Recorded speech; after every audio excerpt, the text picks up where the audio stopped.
Disembark 40 migrants from the Italian port city of Lampedusa says it has been prevented from doing so for more than 24 hours.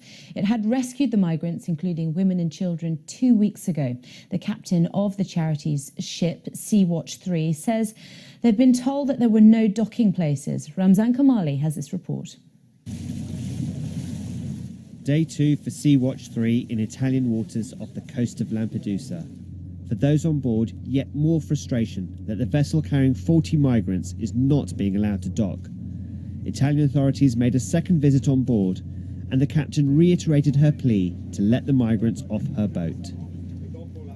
We declared a state of necessity because the psychological situation and the humanitarian condition has been worsening so much that I cannot guarantee the safety of the rescued people anymore on board my vessel.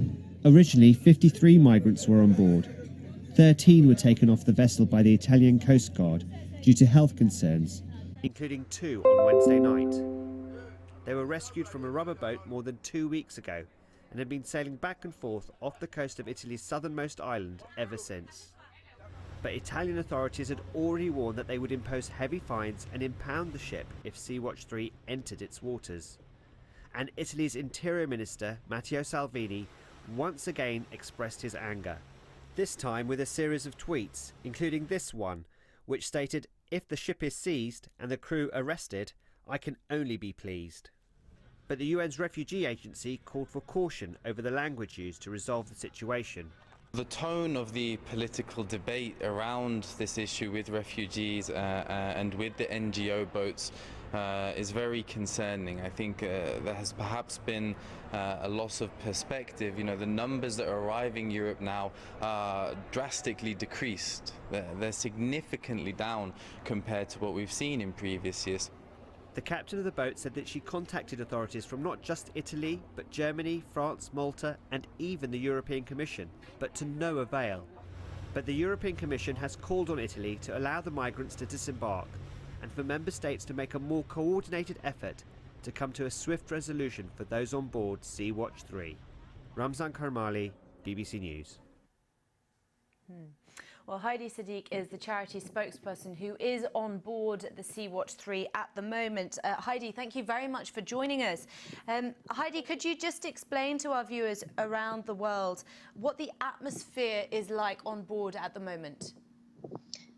Good morning. Well, the atmosphere on board is increasingly frustrated and people's mood is lowering by the hour.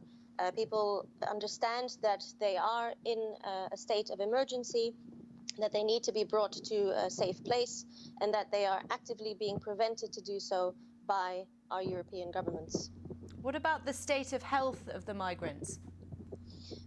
The health of the migrants on board, or the refugees on board, is also not good.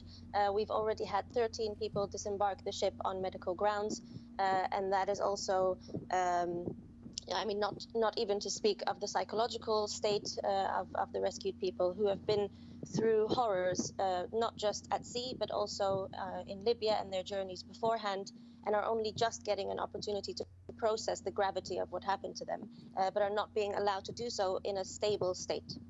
So the passengers you have on board at the moment, they are mainly from Libya, or are they from other countries as well?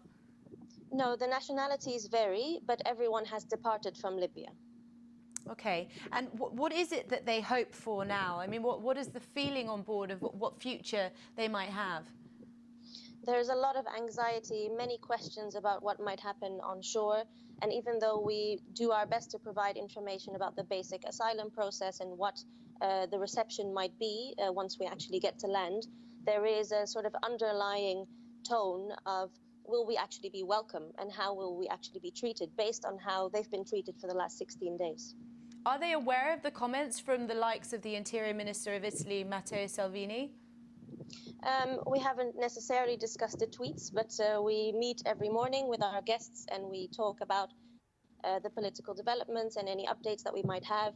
And I think everyone on the ship, crew and guests included, are aware that we're caught up in a political game and that actually this should be comparable to being in an ambulance and taken to hospital. It is not meant to take this long, and the fact that it is an indication of the current political climate.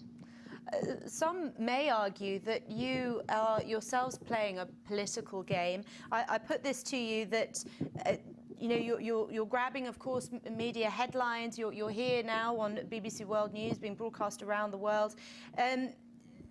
What is it that is likely to come from this? Because the European Court of Human Rights don't support the idea that the boat can move on and can actually find safe harbour.